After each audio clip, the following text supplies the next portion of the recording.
So first, thank you for inviting me to this esteemed event, and of course, thanks to Karnataka government for conducting such a webinar and an event, and for being so instrumental and active in focusing on innovation and technology, which is very important. And we know now reality shows that those economies that focus on innovation and technology are those that perform much better economically. So congratulations to Karnataka government, and especially to the Ministry of IT and BT for being also such good partners of Israel. So many things that we've done together, so many things that we are going to do together, and especially the Deputy Minister, Dr. Ashwat Narayan, for being such a good partner. Of course, I want to congratulate Mr. Avi Jorisch for this very special book that you wrote about Israel innovation and technology. And maybe some words about the collaboration between Israel and these sectors of technology and innovation. Israel and India are world leaders in science and technology. Out of 5 nations that reached the moon, 2 are Israel and India. So the collaboration on science and technology between Israel and India has been going on for many years. But now, after the pandemic, it reached a new record when Israeli scientists joined research with Indian scientists, both from ministries of defense, guided by the principal scientific advisor for Prime Minister Modi. And they conducted a very, I would say, advanced research on a rapid test for COVID-19. This research is still underway, but hopefully we're going to get the results within the coming few weeks. And if it will be successful, it will be a game changer, just to show how Israel and India has advanced collaboration on technology and how it may bring good news, not only for Israel and India, for the world.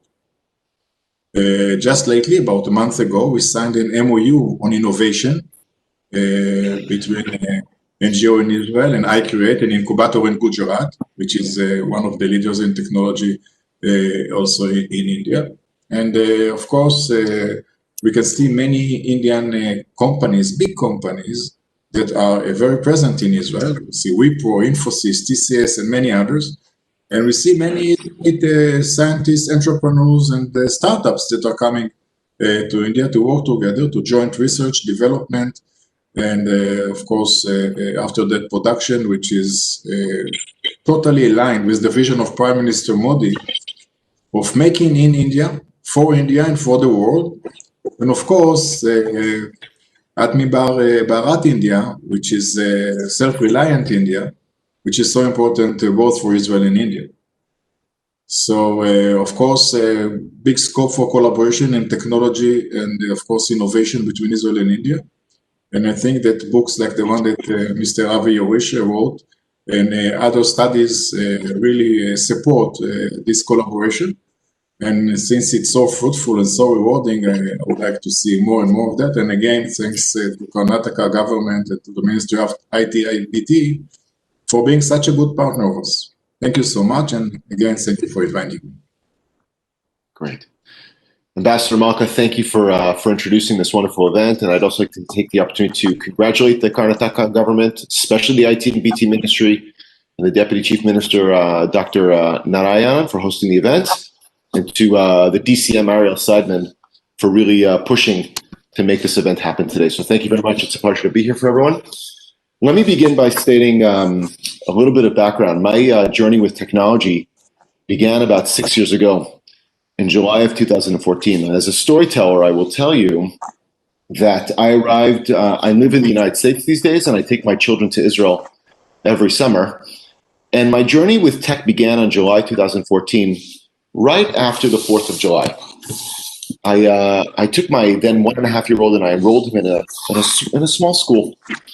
And the teacher was very surprised to see me. She said, "Mr. Jorisch, what are you doing here?" I said, "What do you mean? I'm here to enroll my child at your school."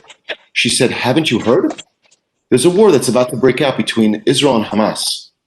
You ought to go home to America where it's nice and safe." I said, "I am home. Enroll my child." A few days later, as we were driving home from school, for all of you parents listening to this event, I had the most horrible event of my entire parental career. We were listening to the radio and I heard the sound of the code red heralding the beginning of war. And I knew exactly what was coming. And so I took my child, I took him home. We did story time, we did tubby time. I washed him, I bathed him. But I knew what was happening. And 3 hours later, the sirens wailed, telling all the citizens of the state of Israel that we had to go to the bomb shelters. I woke up my child. We went down 4 flights of stairs. And I will tell you, my child looked terrified and my neighbors looked terrified. And after about 10 minutes of huddling together in the bomb shelter, our building violently shook. Violently shook. Friends, up until that moment in time, a missile would go up in the air and then go down in the air. This was the first time in human history that a missile had gone up and another missile had gone up and met it midair. This was the sound of history being made. Up until that moment in time, we only saw that sort of thing happening in Star Wars. And here you had Israeli technology that was protecting its citizens on both sides of the border. And that, for me, was a wake-up call. Up until that point in time, I had been focused on many, many other issues.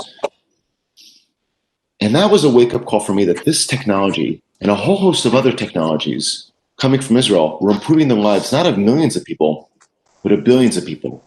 Many of you are aware of the fact that Israel is considered the startup nation. Israel has more startups combined than Canada, India, Japan, Korea, and the United Kingdom combined. And outside of China and the United States, Israel has more companies listed on the NASDAQ than any other country on the face of the planet, which begs the question, why? How? And this was the beginning of my journey to really understand. And so I interviewed innovators, private equity, venture capitalists, professors, rabbis, all sorts of individuals that had wisdom when it comes to this sort of issue. And then I began starting to writing a book called Thou Shalt Innovate, which in the last few years was published in India, in English, and in Hindi. And I'd like to share with you a few of the stories in an effort to really think about ways that my country and yours can collaborate together.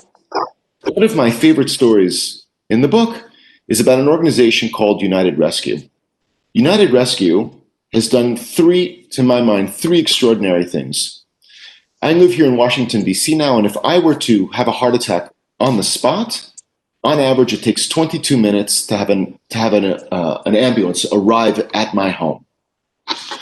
In a country like Israel, which also has a national average of 22 minutes to have an ambulance come to anyone's home, a country that's experienced war and terrorism over the course of its lifetime of 72 years, 22 minutes is far too long.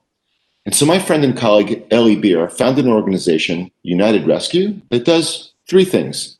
The first, it bands together 6,000 emergency responders of all stripes and all varieties, of all religions, Christians, Muslims, and Jews. So he banded together these 6,000 EMTs.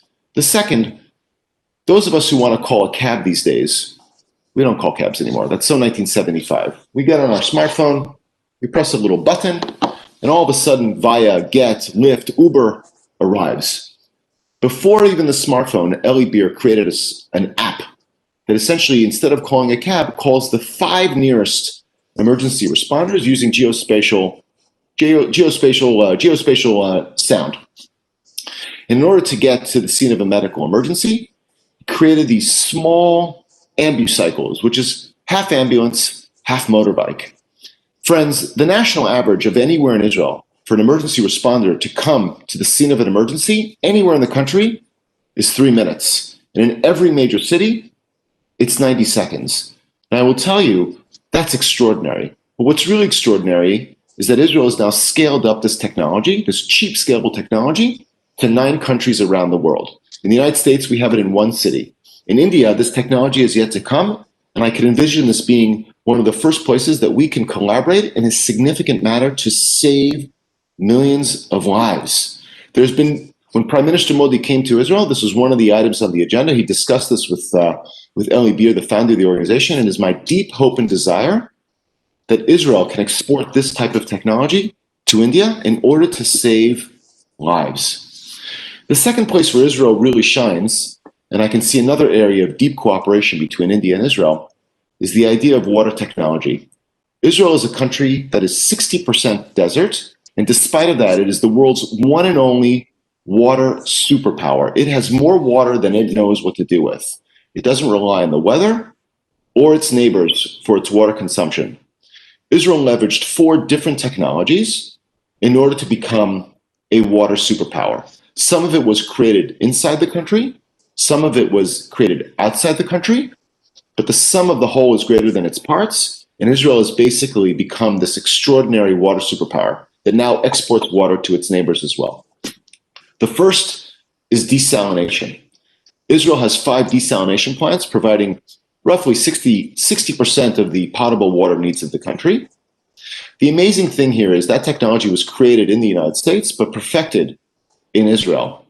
But what's interesting is Israel has now built 400 desalination plants in 40 countries around the world, including the largest desalination plant in the Western Hemisphere in California, the largest desalination plant in China, and it manages the largest desalination plant in India and Chennai. What we're seeing here is an explosion of technology when it comes to water. The second is drip irrigation. Up until the 1960s, drip irrigation did not exist in the world in a commercially viable manner.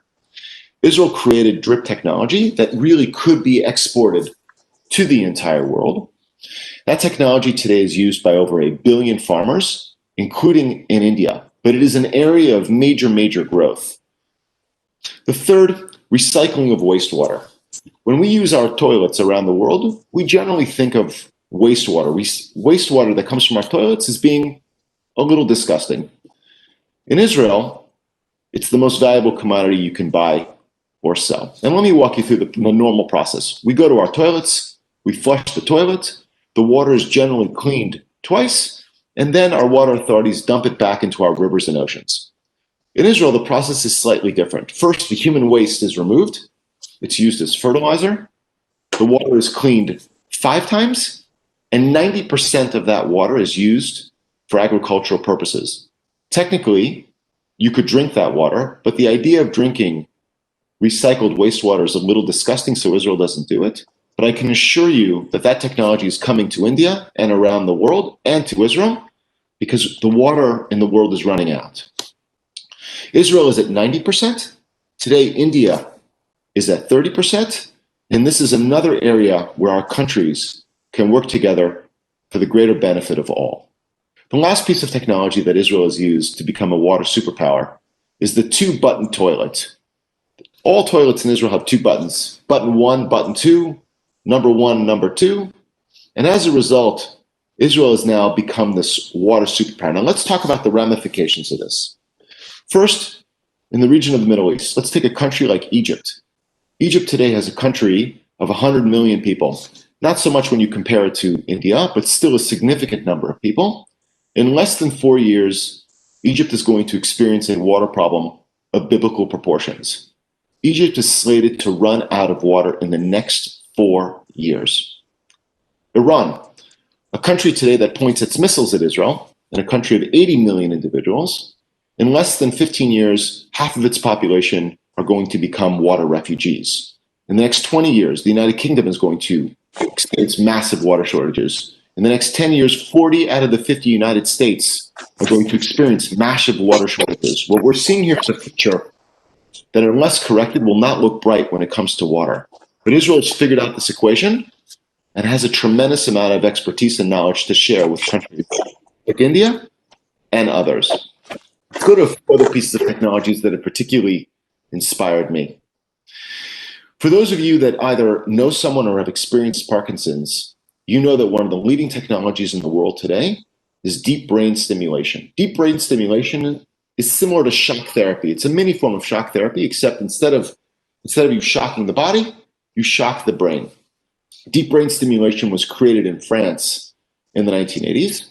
But in the late 1980s, a Hebrew University professor by the name of Chagai Bogman figured out that you have to take an electrode and place it in the basal ganglia of the brain in order to reduce the symptoms that are associated with Parkinson's.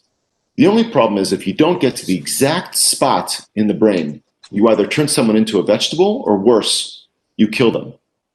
And here comes in an Israeli Arab company, the largest high-tech company in Israel today, has figured out based on sound something called the GPS for the brain. The GPS for the brain allows scientists and brain surgeons all over the world to place the electrode in the exact part of the brain in order to treat a whole host of neurological diseases like Parkinson's, like essential tremor, like Tourette's. This is another area of growth that we could work together in our countries. Today, the GPS for the brain is not available in India, and it is my deep desire that this is the type of technology that can be brought to India. I'll go over with just a few more pieces of tech. I'll start with the last one. My friend and colleague, Dr. Amit Goffer, experienced a horrible ATV accident a few years ago. He became a quadriplegic. He snapped his neck, and he realized he would never be able to walk again, or he'd never be able to move his arms or walk again. He understandably became very depressed. And so he knew that his skeleton stopped working, and he began to wonder, we all humans have skeletons, but is there anything on the planet that has a skeleton on the outside of their body? And of course, he discovered that the answer is yes. Scorpions, crabs, armadillos. And he began to wonder, could he create something, an exoskeleton for the human body? And the answer is yes. For those of you that have not seen this, I encourage you to Google the exoskeleton that comes from Israel, which today is used all over the world. And it allows paraplegics, those that have lost use of their legs only, to stand up and walk again. Now, that would be amazing under any stretch of the imagination. But 5 years ago, I will tell you, the world's first paraplegic ran the London Marathon. And that event has now happened hundreds of times. You have hundreds of paraplegics that have run marathons and have done extraordinary things. Ironically, Amit Goffer himself was not able to benefit from his own innovation. And so he created 2 years ago a Segway-like device for quadriplegics that allow their loved ones to stand up at eye level, see them, hug them, and experience the wonders of moving around of their own volition. And all this begs the question, how and why? How is a country the size of New Jersey able to create so much technology that ultimately cures the sick, feeds the hungry, helps the needy? And I will tell you that the secret of Israel's success lies on 4 pillars. Many of these pillars we share with India. The first is the idea of diversity. Israel is one of the most diverse places on the planet. It has Christians of every stripe and every variety, Catholics, Protestants, Greek Orthodox, Russian Orthodox. You have Muslims of every stripe and every variety, Arabs, Circassians, Alavis, Sunni, Shia, etc. You have Jews of every variety and every stripe from over 100 countries around the world. Mizrahi, Sfardi, Ashkenazi. It's one of the most diverse places on the planet, and I always say that diversity powers the Israeli innovation ecosystem. The second is this idea of secular institutions and secular values. All but one of Israeli universities are secular. The Israeli military is a secular institution. Israel reveres its secular institutions. The third pillar is this idea of failure. Israelis have internalized that in order to succeed, you must fail, and often fail many, many times. In all the startups, when you operate a startup in Israel or you have a mature company, people will ask you one of the first questions about your failures. Failure is baked into the Israeli innovation ecosystem, and in order to succeed, Israelis have internalized you must fail. And the last piece of the Israeli innovation ecosystem and the secret to its success is, I would say, the prophetic tradition. The prophetic tradition in Israel has been around for over 3,000 years. For the last 2,500 years, Israeli religious Jews, or I should say religious Jews in general, Israel is only the modern incarnation of the Jewish state, have been basically praying for 3 times a day, L'taken olam b'malachut Shaddai, to fix the world in the image of God. Our holy scripture, the Mishnah, or one of the holy books of our scripture, no less than 10 times encourages all of us to engage in something called tikkun olam, the idea of fixing the world, repairing the world. Our prophets have been calling upon us all, not just members of the Jewish faith, but members of all faiths, to bring more light to the world. We have a special ceremony that we engage in as the Jewish people every Saturday night, where we basically separate between the Sabbath and the rest of the week. And we say 2 primary blessings. We separate between the holiness and the mundane, and we separate between light and darkness. And you can't repeat the ideas for 2,500 years of curing the sick, feeding the hungry, helping the needy, and making the world a better place, and for that not to have a deep impact on the cultural DNA of your people. And this ultimately has had a deep impact on the founding fathers and mothers of the State of Israel. 72 years ago, the first Prime Minister of Israel, David Ben-Gurion, stood at the lectern.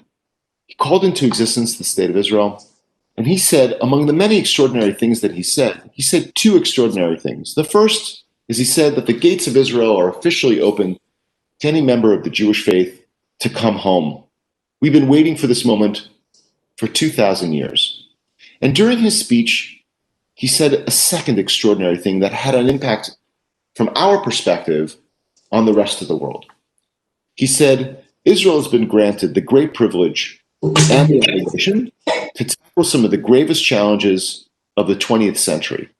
He seemed to be saying that at the very heart and soul, the most sublime hope of the State of Israel was to not only protect and enrich its own citizens, but essentially to face the world and essentially make the world a better place. Now, Israel, I will tell you, is no paradise. It is like the rest of the world. Israel has its problems like everywhere else. And I don't mean to suggest that Israel is the most innovative place on the planet. It's not. But where Israel really does shine in its technology is the idea of curing the sick, feeding the hungry, helping the needy. How do we make the world a better place?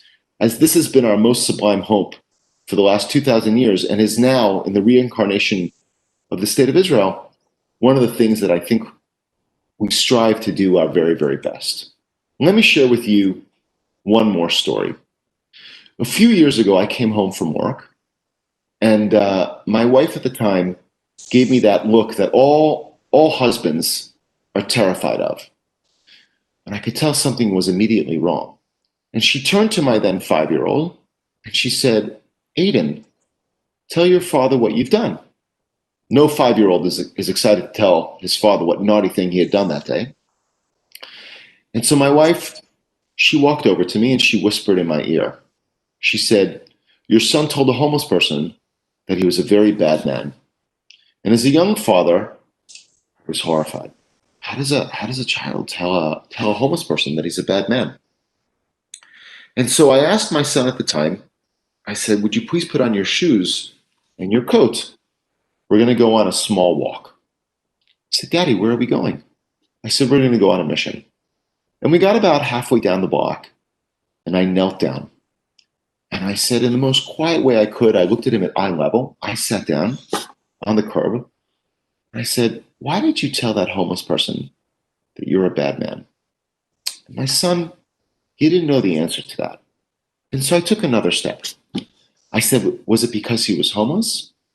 Was it because he was surrounded by plastic bags? Was it because he smelled of urine? Why would you say that? And he didn't know the answer to that question. And so I took one more step. I said, Aiden, what are the rules that we have in the Jorisch home? In my home, we have 5 rules. And I will tell you, he rattled that off very quickly. The first rule is to be, the first rule is to be a mensch, not a wilde chaya. Mensch is in the language of Yiddish. It's the old language of the Jewish people of Europe. A mensch means to be a good person, and a wilde chaya means to be a wild animal. It's to be a good person, not a wild person. And all 5-year-olds know the difference between being a good person and a wild animal. I said, very good. The second rule is to do your part to make the world a better place. The third rule is to try your hardest. The fourth rule is to never, ever give up. And the fifth rule is try to have a good time. I said, excellent job, Aiden. And what do we do when we make a mistake? And he thought about that for a moment and he said, Daddy, we do tzedakah, which in Hebrew means, it's often translated into English as meaning charity. But the truth of the matter is the root of that word, tzedakah, tzedek, means justice. And in this particular context, it means social justice. I said, excellent, Aiden. So here's the way this is going to go. We're going to find that homeless person. I want you to look them in the eye. I want you to shake their hand. I want you to say, God bless you and keep you safe. And I want you to give them a little bit of money. And he said, Daddy, I can do that. And we walked for a few minutes and we found a group. We found the group of 3 homeless people that he had said this to. And I want you to know it was not a particularly happy sight. It was dark. It smelled of urine. It was just not a particularly good scene.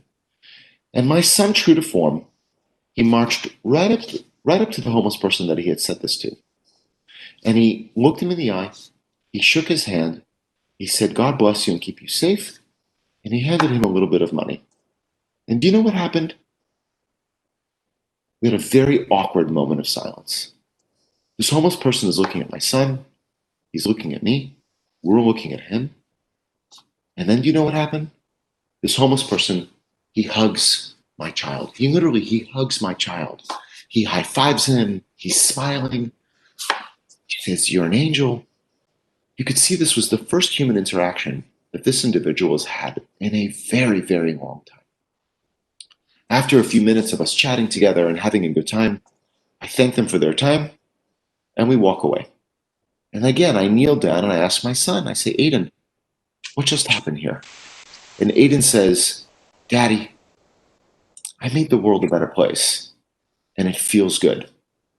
And when I think about that story, and I think about the sages of the Jewish people, and I think about the founding fathers and mothers of the state of Israel, I'm reminded that our sages teach us that the world was built on 3 things. The world was built on Torah, which literally means the Bible, but I translate it into values. The world was built on values. The Jewish people have a tremendous set of values.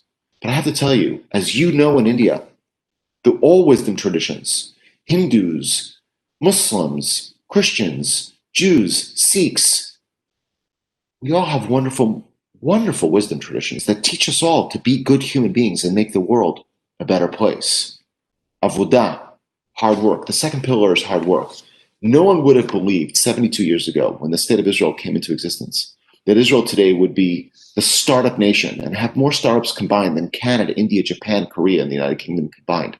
That boggles the mind. And the last pillar is Gmilut Chasadim, the idea of charity and acts of kindness.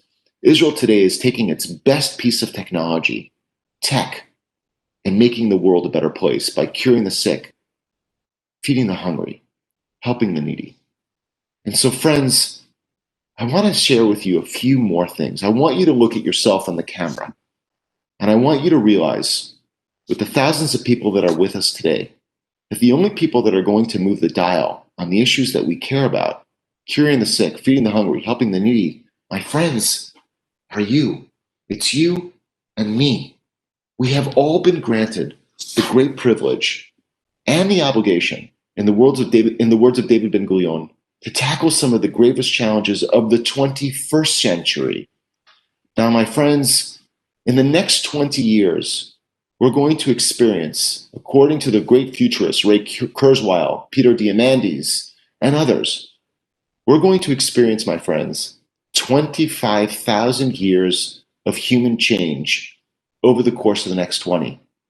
By the year 2030, which is 10 years, less than 10 years from today, we're going to experience nothing short of miracles. In the next 10 years, we're slated to get rid of all major diseases.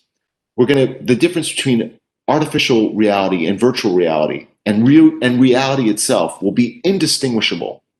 We're expected to really have almost 100% alternative ways of energy, of powering our economy, wind, solar, and a whole host of other technologies are going to come into existence. Friends, in the next 10 years, we're going to put bases on the moon and be well on our way to going to Mars. We have incredible things ahead of us, but we also have tremendous grand global challenges. We're going to face major challenges when it comes to water, food, health, artificial intelligence, space. And I challenge you, my friends, to look at the fact that of these grand challenges that face the planet, I challenge you to look at who's dealing with these issues in India and who's looking at these issues in Israel. And I will tell you, there are individuals in India and in Israel that are looking to solve these grand global challenges. We have this great, amazing ability to solve these challenges using diversity, leveraging secular institutions, the idea that failure is part of the process, and the wisdom traditions that we have in India and in Israel. My friends, we have this tremendous opportunity. So I encourage you to look to the person to your left and the person to your right. We can and must move the issues.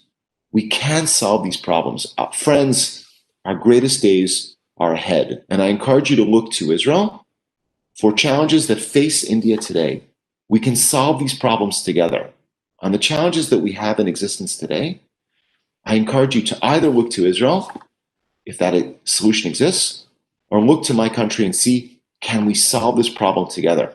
As the ambassador pointed out when he opened his remarks, this rapid testing for the coronavirus potentially is going to happen as a result of all the innovation in tech that happened between the research that took place in India.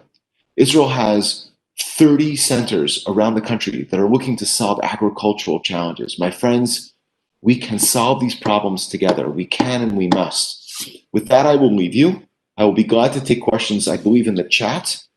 And I look forward to working together with you, with our participants, with the ambassador and others to make the world a better place. Thank you very much.